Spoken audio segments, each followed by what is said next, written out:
Today I'm taking a quick look at the NETGEAR Nighthawk M7 mobile router, and the big question is simple. Is it actually worth your money? So I've been testing this thing for a few days, and honestly, the first impression is solid. It feels premium, the screen is clear, and setup is basically plug and play. What really stands out is the speed and stability. Whether I was streaming, uploading files, or just running multiple devices, the connection stayed surprisingly consistent. Now, it's not perfect. The battery life is decent, but if you push it hard all day, you'll be reaching for the charger sooner than you'd like.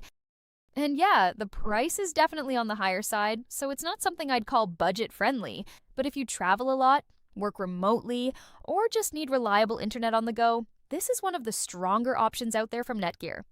So, worth it? If performance matters more than price for you, I'd say yes.